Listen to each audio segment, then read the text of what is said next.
La lutte contre la pollution de l'environnement, la gestion des immondices ou encore des déchets, c'est aujourd'hui dans les diagnostics. Bienvenue à tous. Et comme chaque fois, je vais présenter ces numéros avec Igor Biwaka, que j'ai reçu en saluant. Bonjour, bienvenue. Bonjour, Jean-Sylvain, merci beaucoup. Merci. Okay. Et pour ce faire, nous avons eu l'honneur de recevoir pour vous une grande dame, à la personne de Madame Laurie Kamouyi, qui est directrice générale de l'entreprise Belkin, avec qui nous allons mettre en lumière les différentes questions liées à l'assainissement, à l'environnement et autres. Madame Laurie, bienvenue ici chez nous. Bonjour. Bonjour, Madame Laurie. Prenez place. Voilà, Madame Laurie Kamouyi, encore une fois de plus, bonjour et bienvenue ici chez nous à Ecofin Télévision. D'entrée de jeu, vous êtes directrice générale de l'entreprise Belkin. En gros, c'est quoi Belkin? Belkin est une société de collecte et évacuation des déchets qui fait de la sensibilisation au tri des déchets pour les ménages et les sociétés et qui collecte les déchets pour les distribuer aux industries de recyclage. Nous sommes dans le cycle de l'économie circulaire, la partie, le maillon de la collecte des déchets. Et donc nous travaillons dans le secteur de l'assainissement et généralement dans l'environnement. Belkin est une société qui emploie des femmes et des hommes au service de la gestion des déchets ici à Kinshasa. Parlant de la gestion des déchets, vous avez choisi de créer une entreprise Belkin pour travailler dans les secteurs de l'assainissement et autres. C'était quoi l'idée motivatrice, le départ? C'était comment? C'est une passion qui m'est parvenue comme ça lors d'un séjour à l'étranger. Par mon vécu là-bas, en rentrant à Kinshasa, j'ai compris qu'il y avait beaucoup de choses à faire. Tant soit peu, si je pouvais, à travers Belkin, contribuer à l'amélioration de la gestion des déchets, je me suis lancée dans ça et j'ai commencé à étudier les meilleurs moyens d'installer Belkin à travers les nombreuses sociétés qui œuvrent déjà dans la gestion de l'environnement dans notre ville. Donc c'est vraiment dû à un vécu à l'étranger, particulièrement en Corée du Sud où j'ai vécu 3 ans dans la ville de Séoul. Voilà, déjà, vous avez choisi d'investir dans ça, entreprendre dans les secteurs de l'assainissement, de l'environnement. Il y a plusieurs autres secteurs ici en RDC, à Kinshasa et à travers le monde. Vous l'avez certainement appris aussi de l'autre côté là-bas de Séoul. Pourquoi les choix de l'assainissement? De formation, je suis professionnelle des ressources humaines et j'ai une longue expérience, 7 ans, dans les banques. Donc, en allant en Corée du Sud, j'allais pour améliorer mon profil de ressources humaines. Et lorsque je suis rentrée aussi, j'ai été à la direction des ressources humaines de la BAT. Mais seulement dans mon vécu là-bas à l'étranger, il s'est passé un incident. Peut-être que je n'aurai pas le temps de le raconter pleinement. Vous avez le temps? Allez-y. Donc, je ne respectais pas les poubelles qu'on m'a placées devant ma parcelle. J'habitais dans un home d'étudiants pour étrangers et il s'est arrivé que lorsque je voulais voyager, on m'a interpellé au niveau de l'aéroport pour me rappeler que j'avais posé des actes inciviques au niveau des hommes, des étudiants et que je ne pouvais pas voyager tant que je n'avais pas payé la contravention et l'amende pour ça. Et c'est là, au niveau de la Corée du Sud, que j'ai compris que les déchets avaient de l'importance. Sinon, le tri des déchets avait de l'importance parce que chaque poubelle est une industrie différente de l'autre. L'industrie du papier ne produit pas le plastique. L'industrie du plastique ne produit pas la bouteille en verre. L'industrie du verre ne produit pas le métal. Et donc, ce tri-là, ça m'a fortement interpellée. Même lorsque je suis rentrée au pays, 1 année après, je me suis décidée d'installer Belkin parce que j'avais acquis non seulement une éducation citoyenne et civique, mais aussi l'intérêt, l'ambition de contribuer, tant soit peu, à l'amélioration du civisme congolais. Madame Laurie, vous parlez de Belkin. Depuis combien d'années déjà vous existez? J'ai créé Belkin en 2018. Jusqu'en 2019, je n'avais pas fonctionné. Ce sont les aléas des entrepreneurs. Beaucoup de gens aiment parler de l'entrepreneuriat comme si c'était joli. Et donc de 2018 à 2019, 1 année, je faisais des études pour comprendre le fonctionnement du système de gestion de déchets ici à Kinshasa. Ça m'a pris du temps de savoir qui entre en jeu, qui décide, qui oblige et qui suit les ordres de qui. Au début, quand on parle des déchets, on voit les matites et on voit les pousse-pousseurs. Mais on ne sait pas que toute la chaîne est gérée par l'État. et même si les pousse-pousseurs sont encore informels, ils font partie d'un système de gestion que l'État s'est cadré. Donc ça m'a pris du temps, non seulement de comprendre la gestion du système de déchets, mais aussi d'embaucher. Vous savez, le métier des boueurs n'est pas un métier que tout le monde veut faire. Okay. Donc il fallait embaucher des jeunes, les former et trouver une formule qui allait faire de Belkin, que Belkin crée des abonnés. Parce que quand on va vers les ménages, il faut bien que ça devienne nos clients permanents. Donc la stratégie pour réfléchir comment est-ce que je transforme ces ménages qui payent déjà des pousse-pousseurs informels, comment je les transforme en clients de Belkin et avec quoi je viens, ça m'a vraiment pris du temps. Néanmoins, la procédure administrative pour votre installation n'a pas été aussi sinueuse que votre démarche que vous avez entreprise. À l'époque, nous avions la RASKIN, qui je pense va reprendre ses activités, je l'espère, je le souhaite. C'est la régie d'assainissement de Kinshasa qui agrée les activités de collecte et d'évacuation des déchets ici dans la ville.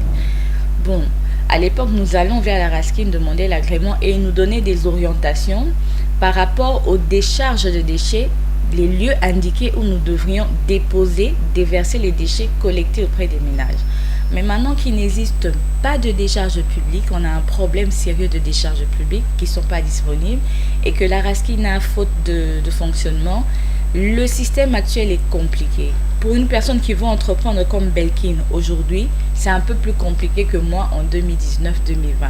Mais j'ai été frappée par la Covid en 2019. Il était plus possible de passer auprès des ménages pour prendre les déchets. Mes clients entreprises qui étaient les hôtels et les restaurants avaient fermé. Donc nous sommes passés de lancement de Belkin à une crise mondiale qui nous a encore retardé jusqu'en 2020. Et c'est vraiment en 2021 que nous nous sommes assis pour dire voilà notre stratégie. Maintenant que les opportunités sont là, nous allons œuvrer dans les déchets. Nous allons toucher les ménages à travers les sensibilisations. Nous allons toucher les sociétés à travers leurs implications dans la responsabilité sociétale des entreprises qu'on appelle la RSE. Alors vous avez dit ici que vous êtes inspiré au fait du modèle sud-coréen, si on vous a bien suivi ici. Quelles sont donc vos grandes réalisations? Ici à Kinshasa évidemment. Aujourd'hui, Belkin est l'unique société qui offre gratuitement des poubelles à ses abonnés et qui offre en plus des poubelles, des sacs poubelles à ses abonnés. Encore une fois, Belkin est l'unique société où vous entrez en contact avec les boueurs. Aujourd'hui, les gens attendent d'entendre dans la rue Matiti, Matiti pour appeler le monsieur et prendre les déchets. Avec Belkin, vous avez un éboueur qui a un téléphone, vous pouvez l'appeler à tout moment lorsque vous en avez besoin. Et c'est encore l'unique société où l'éboueur, lorsqu'il vient prendre vos déchets, il contresigne sur un carnet qu'on appelle le carnet de l'abonné pour marquer la date, le jour où il est passé pour prendre vos déchets. Donc c'est un suivi. C'est une société qui vit pleinement avec des normes. Hormis ça, Belkin est une société qui permettra, nous mettons la stratégie en place demain, qu'à travers le tri, c'est-à-dire la séparation des déchets, les déchets qui sont revendables profitent aux ménages qui les produisent. Donc nous ferons que vos déchets à vous puissent faire de l'argent et vous revenir. Mais pensez-vous que cette contribution est-elle suffisante? Pourquoi? Parce qu'aujourd'hui, Kinshasa produit à hauteur de 10 000 tonnes de déchets par jour. Pensez-vous que vos efforts que vous faites non, les efforts d'une société dans le grand système ne pourra pas être suffisants. Ça, il faut le dire.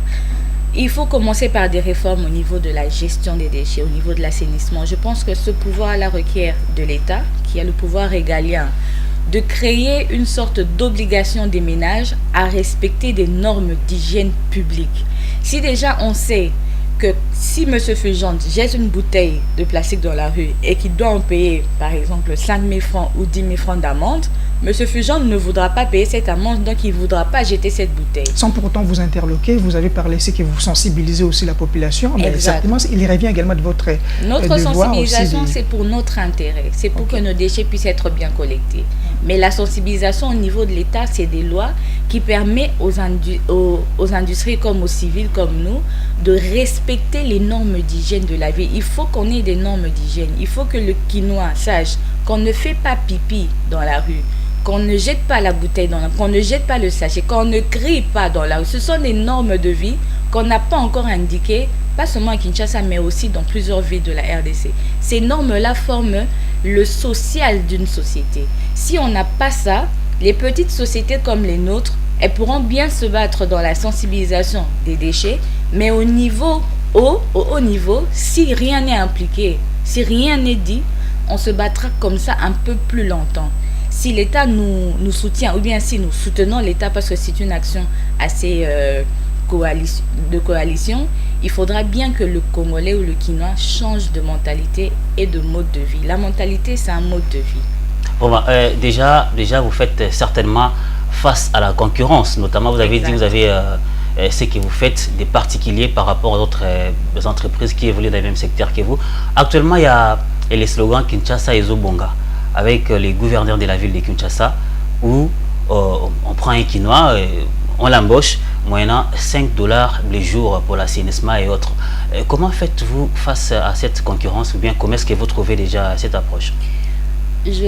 J'en profite pour le moment pour saluer son Excellence, le gouverneur de la ville, qui est l'intelligence première qui nous permet, nous, de fonctionner. Le gouverneur de la ville n'a pas envoyé des gens sur terrain pour faire la pré-collecte auprès des ménages.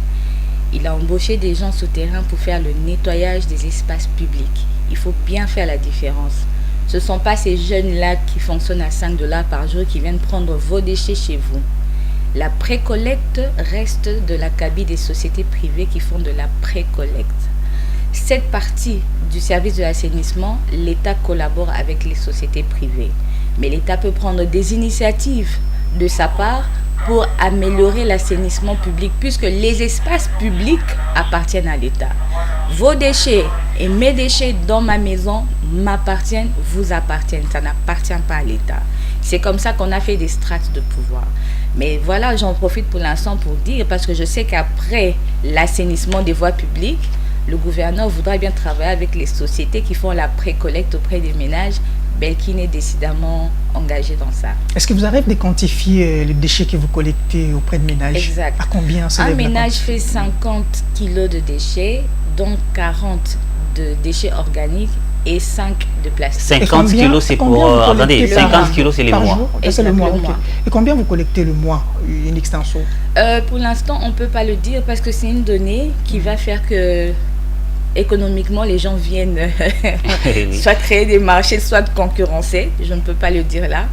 Mais nous en produisons énormément pour que dans la décharge, plusieurs sociétés se retrouvent à travers nos déchets. Une estimation approximative, on peut avoisiner des 1000 tonnes, si on peut le dire? Non. Une société, pour avoir 1000 tonnes, il faut absolument plus de 1000 abonnés. Mais qui n'ont en deçà de 500 abonnés. C'est quand même pas la marge que je peux faire, non. Oui, déjà, vous collectez les tri des déchets pour aller certainement les évacuer dans des décharges publiques. Exact. Déjà, à Kinshasa, il y a un problème.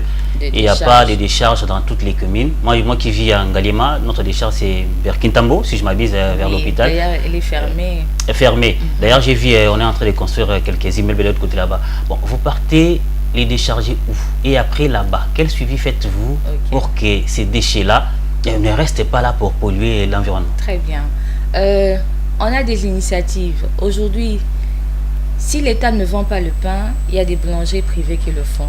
C'est la même chose que les déchets. Si l'État ne pourvoit pas en décharge, il y a des décharges privées qui ne sont pas connues. Mais il y a plusieurs décharges privées dans la capitale. Alors, Belkin est abonné à 2 décharges. Malheureusement, une décharge est un produit, une conséquence d'une érosion que la ville, à travers la commune de Ngalema, nous a autorisé de déverser.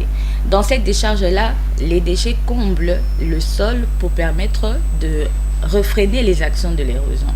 Dans l'autre décharge dans laquelle nous déversons les déchets, il y a à peu près 35 femmes qui trient en second lieu les déchets que nous avons déversés. Elles les trient par type de déchets et nous les revendons directement aux sociétés de recyclage. Vous les revendez? Nous les revendons. C'est-à-dire vous collectez, les clients vous payent, et vous vendez encore dans la revente. Les déchets sont un secteur, c'est une industrie absolument merveilleuse. Une industrie absolument merveilleuse. Ça contribue également à la création d'emplois, certainement parce que vous avez engagé des éboueurs qui les font. Est-ce que vous ne trouvez pas qu'ils seront peut-être tentés, si je ne vais pas parler des salaires de vos éboueurs, est-ce qu'ils ne seront peut-être pas tentés pour aller du côté du gouverneur qui leur offre $5 les jours, si peut-être vous êtes en deçà de ce que ça donne comme salaire mensuel? Pour ne pas concurrencer le gouverneur, je dis déjà qu'on n'est pas dans le même domaine. Il ne fait pas la précollecte, il fait l'assainissement des espaces publics. Dans ça, il ne peut pas y avoir de concurrence de l'État. C'est l'État qui envoie les gens pour débarrasser. C'est comme si vous voulez désigner le concurrent de l'OVD. Il n'existe pas. Mais dans la précollecte, où l'État n'existe pas, nous avons plusieurs concurrents. Et ces concurrents-là, je pense que Belkin a une avance parce que non seulement nos abonnés, nos éboueurs ont un très bon salaire. Un très bon salaire. Un très très bon Vous salaire. Vous insistez? Oui, oui. Évidemment. Un très bon salaire accompagné de primes. Ensuite, une assurance maladie qui couvre non seulement l'éboueur, son épouse et sa famille restreinte, mais aussi l'avantage d'une formation professionnelle que les autres éboueurs n'ont pas. Ce travail lui permettra, même s'il traverse en Angola, d'effectuer, de continuer de travailler comme éboueur parce qu'il a le même titre en RDC. Aujourd'hui, il y a des gens qui vont faire éboueur en France, en Belgique ou plombier qui n'ont pas le papier de plombier au Congo. Vous imaginez combien c'est dur d'identifier ce métier-là ici en RDC. Donc, Belkin reste la première société qui engage la formation, il y a Batoamatikti, et leur permet d'avoir un statut social qui les épargne de toute forme de recherche d'emploi. À vous entendre parler, votre entreprise est tellement assise que vous avez compris les secteurs et vous évoluez dans ça depuis, si je m'abuse, de 2021 à ce jour. Mais certainement, il y a des risques que vous avez pu concourir. Il y a également des opportunités meilleures que vous avez dû trouver. On peut en savoir quelques-uns ou quelques-unes. Déjà, les risques, c'est que vous n'avez pas vos employés du coup. D'habitude, lorsqu'on a besoin d'un secrétaire ou d'un comptable, on sait postuler et voir les offres sur Internet. Oui. Mais dans le secteur de l'assainissement, ce n'est pas sur Internet qu'on embauche. Déjà, pour avoir la ressource humaine, c'est difficile. Et puis de deux, il faut comprendre le système de gestion de la salubrité en RDC. Il y a la direction de l'assainissement, il y a la RASKIN, il y a les sociétés turques, c'est vrai qu'ils ont fermé. Il y a les bourgmestres qui ont un pouvoir, il y a la brigade environnementale de chaque commune. Il faut savoir qui a le pouvoir, qui a tel pouvoir et à quelle limite. Ça, c'était le plus gros obstacle. Lorsque vous créez une société de collecte de déchets, vous devez savoir à qui vous répondez, à qui vous êtes obligé de donner des rapports. Ensuite, dans le secteur de l'environnement, surtout des déchets, vous êtes exposé aux nuisances. Et là, j'ai été abondamment exposée. Ce n'est pas facile pour une jeune femme de quitter les bureaux climatisés et de s'engager dans ce chemin-là. De comprendre le cycle de vie d'un déchet. De savoir pourquoi ce plastique est appelé polyéthylène terephthalate, pourquoi l'autre est appelé polypropylène. Pourquoi celui-ci est un PVC, pourquoi celui-ci est un HDPE. Pourquoi tous ces types de plastiques ne sont pas recyclés dans le même moule? Pourquoi les industries sont différentes? Comment savoir que le métal se recycle à l'infini, le verre se recycle à l'infini? D'où provient la bouteille? De quelle matière est faite la bouteille?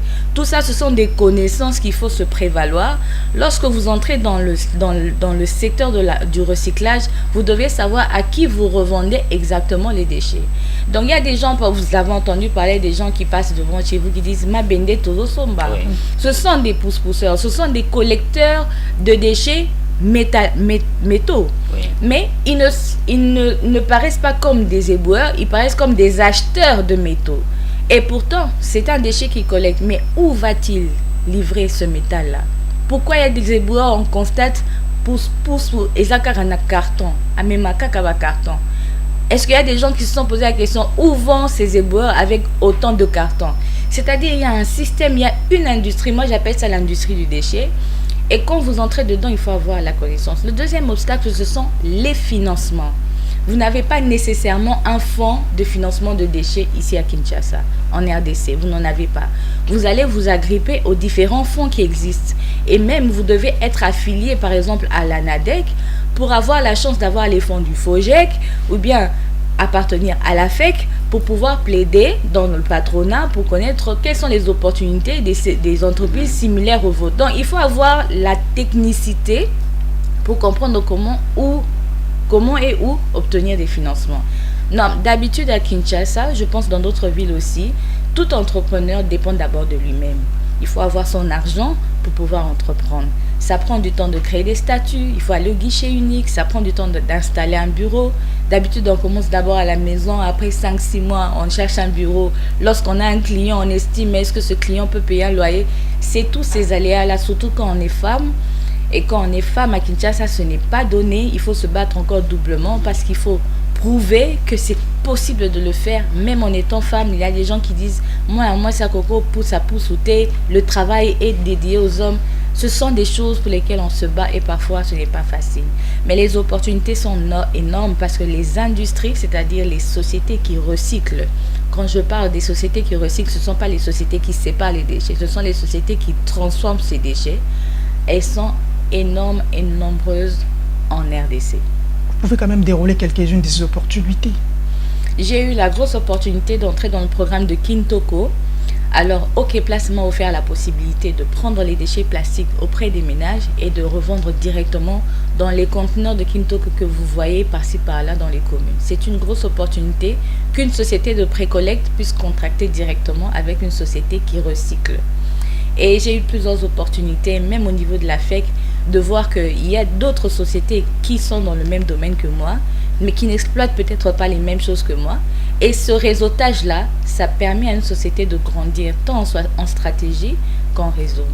Alors, vous avez identifié ici quelques-uns des risques, n'est-ce pas, auxquels vous faites face, dont vraiment la difficulté d'organiser une ressource humaine, également, il faut avoir une certaine connaissance du secteur, mais aussi les déficits de financement. Exact. Alors, j'aimerais savoir, est-ce que Belkin est dans des structures qui offrent quand même quelques financements à travers, comme vous avez cité ici, la NADEC ou encore les FOGEC? J'aimerais bien entrer dans la NADEC, j'aimerais bien parce que j'ai vu récemment à une conférence que j'ai livrée, qu'il y a plusieurs avantages à pénétrer ce système-là. Mais qu'est-ce qui vous restreint d'entrer dans ce système? Belkin est une société avec des associés. Vous m'appelez ici directeur général. Normalement, mon statut, c'est présidente, puisque Belkin est une société par action simplifiée. Okay. Le titre de CEO n'existe pas, on parle de présidente.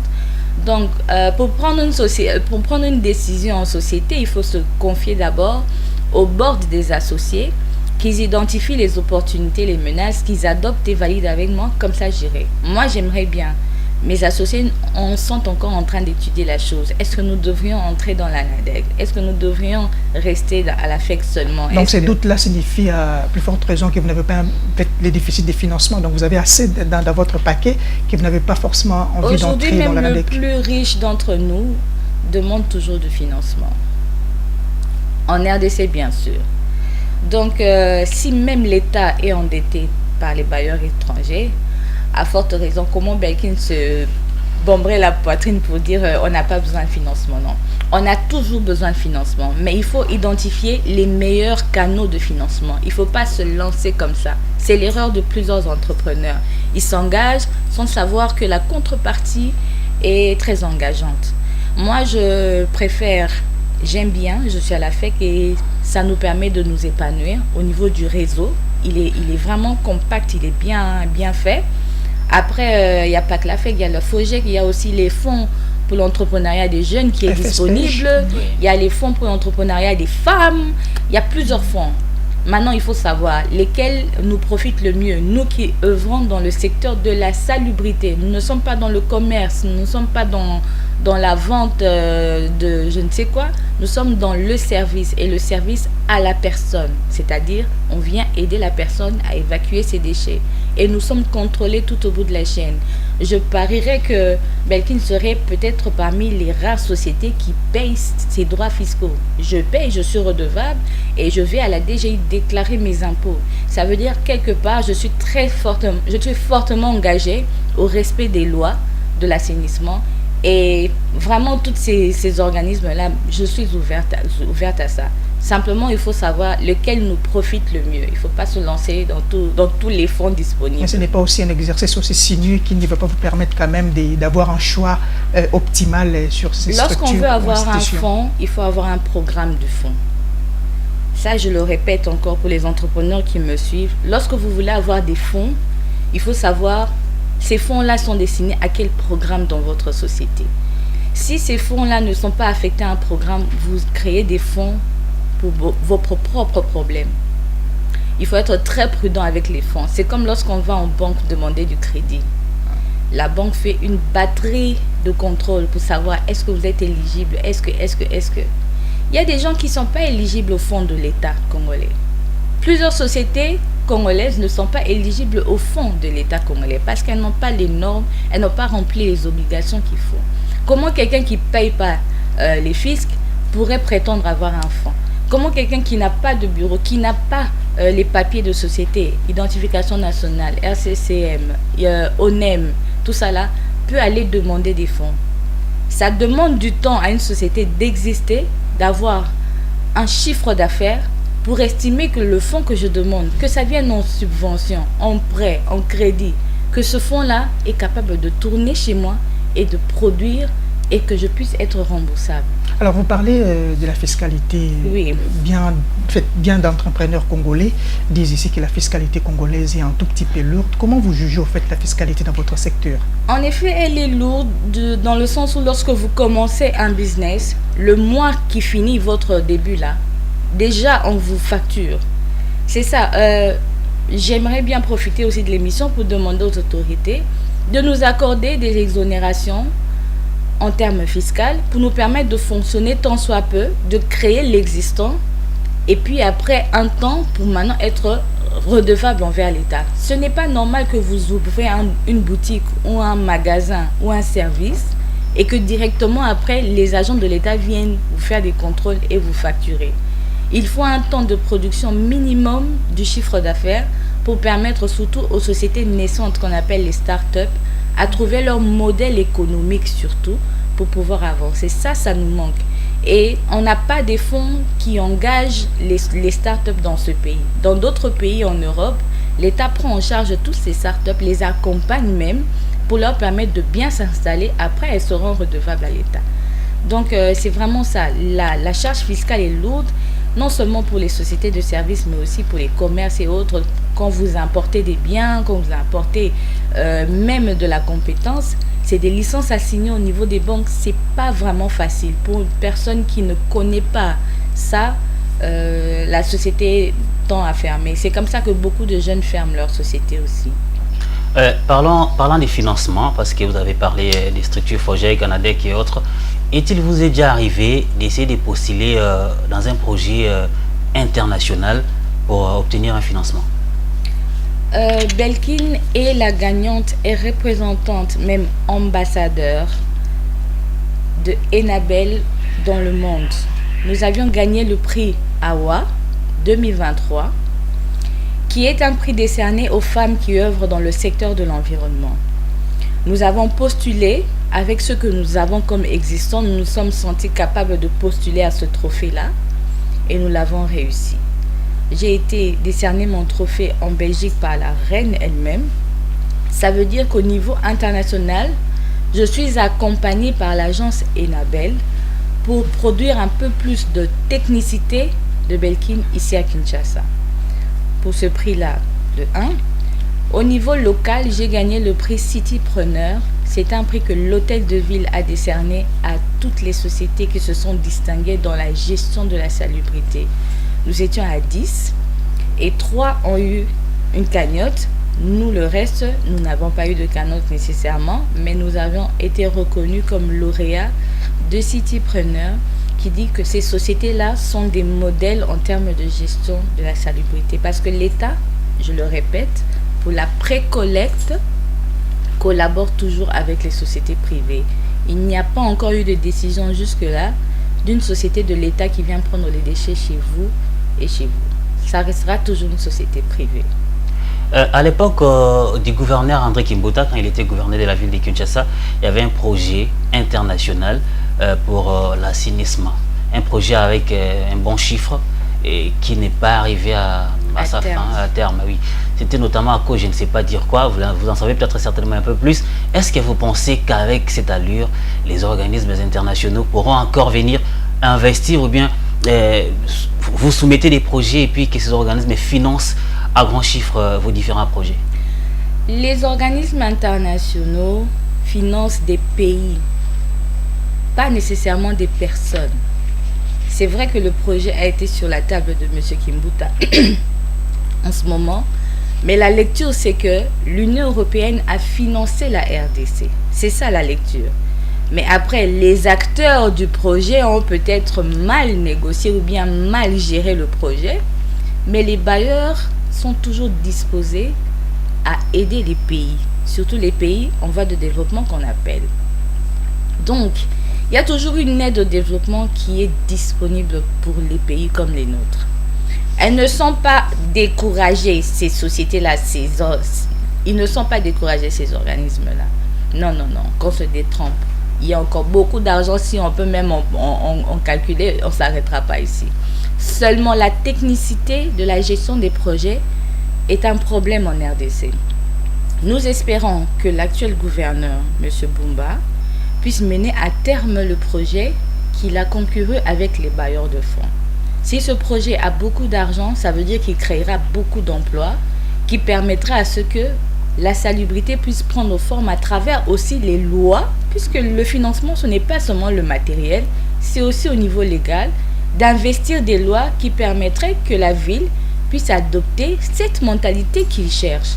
Après avoir débarrassé les déchets dans les caniveaux, après avoir contracté avec les sociétés comme les nôtres pour la précollecte, il faut une batterie de lois qui installe la vision qu'ils possèdent. Et les bailleurs ne peuvent que l'accompagner. Ces lois-là sont-elles absentes en République démocratique du Congo? Nous n'avons pas une politique nationale de gestion des déchets détaillée.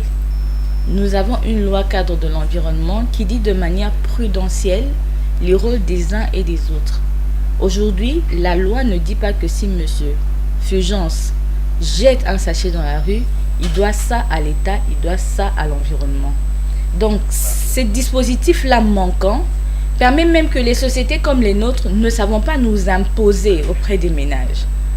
On a le même abonné qui trie chez lui, qui est capable de déverser les déchets dans une rue, sur la place publique. Comment nous mesurons l'impact? Est-ce que c'est seulement les déchets qu'ils ont bien posés dans nos poubelles ou bien aussi leur attitude vis-à-vis de la place publique? C'est des indicateurs de performance qu'il faut mettre en place. Après ça, je crois que l'autorité a tout le pouvoir pour mieux installer le système de gestion des déchets. Voilà, lors de la COP 26, la RDC s'est présentée, ou bien la RDC a été qualifiée comme pays solution sur les matières climatiques et autres. Et avec la foison du marché carbone qui règne dans le monde, vous êtes dans l'assainissement. Vos produits, vos déchets, je n'aime pas l'appeler déchets, partent dans une décharge. Oui. Et puis la décharge la déverse certainement dans une industrie. Qu'est-ce que vous faites, quel suivi vous faites également pour que ces déchets-là ne contribuent plus, ou bien ne contribuent pas à la pollution de l'environnement et n'est pas en fait endommager les marchés carbone de la République démocratique du Congo? Comme je le disais, Belkin est peut-être les rares ou bien l'unique société qui suit de bout en bout le déchet produit par ses abonnés. Au niveau de la décharge, je peux citer le nom de Maman Sylvie à Kasso. Tous les déchets sont triés en second lieu. En premier lieu, les ménages essayent de trier, tant soit peu. Lorsque nous prenons ces déchets et nous les déversons dans la décharge de Maman Sylvie, il y a des femmes dans cette décharge-là qui trient en second lieu les déchets que nous avons déversés. Pourquoi elles trient? Parce que chaque déchet a un marché de distribution, un marché de revente. Et c'est là que nous vérifions si le stock qui a été déposé là a été bien redistribué aux sociétés pour que ces sociétés prennent ces déchets-là et les remettent dans le cycle de production. C'est la chose que nous faisons. Donc nous nous positionnons comme une société qui ne prend pas les déchets seulement pour calmer ou satisfaire les ménages, mais qui suit aussi un peu la chaîne qu'on appelle de l'économie circulaire. Ça, c'est ça. Au niveau de la COP, oui. Au niveau de la COP, le marché carbone n'est pas encore très bien développé en Afrique, il faut le dire. Aujourd'hui, le carbone que la RDC peut produire n'est pas consommé localement. Aucune société n'achète le carbone congolais. Une société congolaise, ok? Il faut revendre ce potentiel à l'extérieur. Ce sont les négociations que nous avions avec les pays étrangers. Comment est-ce que nous pourrions rentabiliser avec le carbone que nos forêts ou nos déchets peuvent produire? Mais comme il n'y a pas de politique nationale, il faut bien une politique nationale de gestion des déchets détaillée. Cette histoire, ce lien entre le marché du carbone et les déchets n'est pas encore mis sur table. Je serais vraiment folle de vous dire que mes déchets à Belkin contribuent à un niveau pourcentage de carbone. C'est fou. Mais ça indique qu'il faut qu'on fasse des recherches approfondies, que toutes les parties prenantes dans le marché du carbone puissent être intéressées. Alors, vous avez relevé ici l'absence de la politique nationale, n'est-ce pas, des déchets en République démocratique du Congo.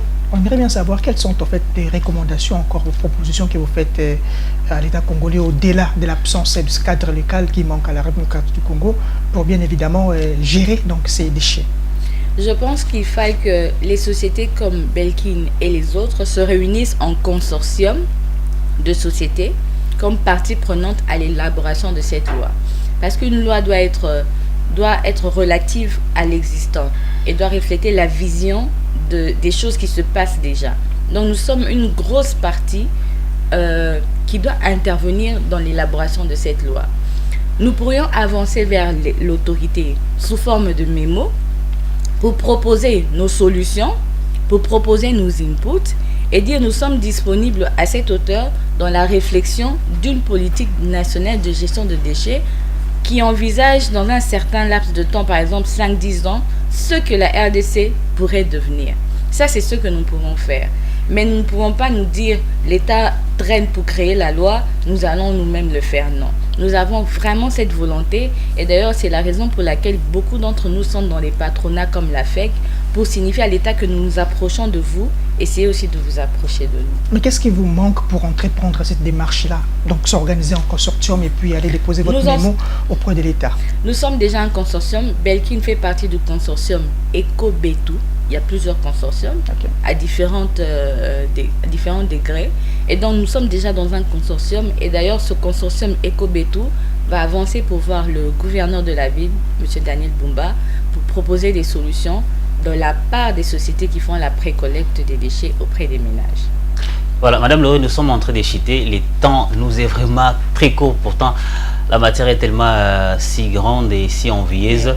Les présidents de la République, on les dit chaque fois, les présidents et actuellement les patrons de la masculinité positive. Exact. Vous êtes une femme, vous œuvrez dans un secteur de l'environnement, entrepreneurial de l'environnement, et que toutes les femmes n'aimerions peut-être pas essayer d'emboîter les pas.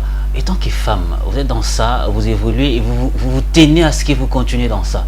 Quel conseil diriez-vous aux aspirantes entrepreneurs qui voudront bien entreprendre dans n'importe quel secteur et pour que ces dames-là prennent les choix que vous avez faits sur l'assainissement? Le conseil que je donne à tout entrepreneur, tout secteur confondu, c'est la formation. Il faut bien se former avant de se lancer dans l'entrepreneuriat. L'entrepreneuriat, c'est vous payez vous-même à travers ce que vous faites comme activité. Personne ne vient vous donner un salaire, vous secourir, vous accorder des primes, non. Donc, il faut avoir la conscience de la responsabilité de l'entrepreneuriat. Ça, c'est des formations qu'il faille donner, surtout aux jeunes femmes, parce qu'elles aiment bien la facilité du commerce. C'est plus facile, on crée du revenu facilement, peut-être sans normes et tout. Mais entreprendre, créer des sociétés exige beaucoup de formation. Deuxième chose, il faut connaître le canal de financement qui vous convient. Vous ne pouvez pas créer toute une industrie, une société, qu'avec vos propres fonds. Donc il y aura toujours une collaboration, un cofinancement disponible qu'il faille savoir connaître. Je félicite énormément le chef de l'État parce qu'il non seulement il encourage les femmes à travers la masculinité positive, mais aussi il encourage les jeunes. Donc nous sommes nombreuses aujourd'hui, jeunes femmes, à entreprendre. Ça, c'est parce que le chef de l'État nous a donné cet élan-là. Il faut le dire, à l'époque des autres présidents, les jeunes n'avaient pas cet élan de créer des sociétés. Et c'est vrai que, entre guillemets, certaines créent des sociétés pour survivre, au manque d'emploi, au chômage déguisé. Mais il y en a qui vraiment créent des sociétés comme moi. Et celles qui voudraient créer des sociétés dans le secteur de l'assainissement, je donne un conseil, habituez-vous aux déchets. C'est le déchet qui est notre produit principal. Ce ne sont pas tout ce qui accompagne l'environnement du travail, non. C'est d'abord le déchet. qu'est-ce que je fais des déchets? Pourquoi ce déchet? C'est entré comment en RDC? Pourquoi c'est entré en RDC? Est-ce que vous savez qu'un scanner d'un hôpital ne peut pas être jeté dans la rue? Un frigo, vous faites quoi avec vos frigos qui sont abîmés? Aujourd'hui, si ton ventilateur tombe en panne, tu le mets dans la poubelle. Comment les produits entrent en RDC? Comment ils se transforment en déchets? Et comment on les traite en tant que déchets? Il faut avoir la passion de la matière. Si vous n'avez pas la passion de la matière, moi j'appelle le déchet la matière, vous ne vous en sortirez pas. Il s'agit évidemment des déchets biodégradables et non dégradables. Exact. Il y a des déchets électroniques, il y a des déchets de nuisance dans les hôpitaux. Comment vous faites? Il y a une question qui m'a échappé en fait. Belkin à Kinshasa, c'est partout dans toute la ville ou bien c'est dans... Belkin à Ngalema, Kitambo, Bandalungwa, Matete que nous voulions pénétrer et Mongafula, Limete, Kinshasa. Désormais, je l'ai dit, Matete, Mongafula, c'est notre champ de bataille. Donc nous sommes dans plusieurs communes. C'est vrai que dans chaque commune, nous commençons par un nombre limite d'abonnés. On se dit 50 abonnés, ensuite 100, ensuite la famille commence à grandir. On n'a plus besoin de faire la publicité. Mon voisin, il se fait évacuer les déchets par un camion que je vois, c'est Belkin. Mais il a des poubelles gratuites. Ah bon, comment ça? Oui, oui. C'est au nombre de poubelles que vous voulez. Si vous en voulez 20, on vous en donne 20.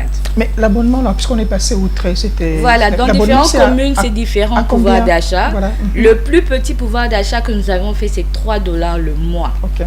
Et donc, le plus grand, on est à 10 ou $20 le mois. Et donc, ça dépend des pouvoirs d'achat, ça dépend aussi des lieux. C'est comme... Ça, c'est pas de l'impartialité. Non, c'est la production du déchet. C'est la production du déchet qui conditionne le nombre de fois que nous allons passer et c'est ça qui conditionne le prix. Donc, moins vous en produisez, je pense que moins vous payez. Les gens de Gombe mangent beaucoup, boivent beaucoup, on évacue plusieurs fois. Et le nombre de fois là, il y a un coût de transport, il y a un carburant, il y a un éboueur qui doit être disponible, il y a un déversement qui doit être payé. Donc, c'est ça qui fait que ça évolue dans des communes ou dans des lieux où le pouvoir d'achat est plus énorme. Mais quelqu'un qui tient une petite poubelle, une maman qui n'a que 2 enfants, je ne peux pas dire que cette femme-là paye $20, $10 le mois. C'est vraiment Belkin, c'est une société qui fait du relationnel. Nous entrons en relation avec nos abonnés, nous les comprenons et nous mettons un prix. $3, c'est le coût du ménage le plus faible, alors le coût du ménage le plus élevé s'estime à combien? $15 ou $20. Le mois. Oui. Une autre petite question de curiosité avant de se quitter, ça m'est venu à l'esprit. Est-ce que moi, par exemple, je vais investir ou entreprendre dans les secteurs où vous êtes là, si j'ai volé votre idée et j'y faisais la même chose, vous allez me poursuivre en justice? Le pain se fait de la même manière dans plusieurs boulangeries. Est-ce que vous avez déjà vu une boulangerie aller en justice avec une autre? Non, sauf que moi, je vais juste distribuer également des poubelles. Je vais également mettre des éboueurs formés dont je copie les 100% peut-être améliorer. Kinshasa a 18 millions d'habitants, à peu près 4 millions de ménages. Si vous êtes capable de prendre 3 millions de ménages et Belkin 1 million, c'est pour le bien de la ville. Je pense qu'à ce niveau-là, on ne va pas se tuer pour rien. Belkin est très ouvert. D'ailleurs, nous sommes ouverts à créer des succursales. Nous sommes dans la lancée. Des gens qui veulent faire Belkin dans leur commune avec nos logos, nos matières. Nous ouvrons cette brèche-là à créer des succursales. Et vraiment pour la concurrence, je le répète jusqu'aujourd'hui, il n'y a pas une société qui offre gratuitement et poubelle et sac poubelle qui permet à un abonné ménage d'appeler son pousse-pousseur, d'écrire dans un carnet. On a quand même mis la barre un peu plus haute. Il faut investir pour concurrencer Belkin. Et lorsque vous aurez investi pour nous concurrencer, nous serons peut-être à l'étape de carte de crédit pour payer Belkin et application mobile. Vous voyez, nous allons évoluer. Peut-être un dernier mot? Vos perspectives d'avenir? J'aimerais bien contribuer de manière significative dans la vie de Kinshasa. Et donc, nous comptons entrer directement en collaboration avec la ville, l'hôtel de ville, pour améliorer l'impact de Belkin dans Kinshasa. C'est ça nos perspectives. Aussi au niveau numérique, nous aimerions bien que Belkin développe des produits et des services numériques qui puissent nous aider à mieux nous élargir. C'est vraiment ça ma perspective. Et en dernier lieu, pourquoi pas occuper un poste de décision qui me permettrait d'impliquer ce que j'ai appris en Corée du Sud, ici en RDC. Voilà, Madame Laurie, c'était un plaisir de vous avoir dans notre émission Les Diagnostics. Vraiment, la matière est tellement abondante que le temps nous est très court. Certainement, on aura encore le temps de vous avoir, on ne sait pas quand. Mais quand la matière est là, ici, c'est chez vous désormais. Merci beaucoup. Encore une fois de plus, merci d'avoir répondu à notre invitation. C'est moi qui vous remercie. Voilà, c'est la fin de notre magazine Les Diagnostics. Le rendez-vous est pris la semaine prochaine avec un autre invité pour diagnostiquer un autre secteur. D'ici là, portez-vous bien, accompagné bien sûr de notre très cher programme. Merci.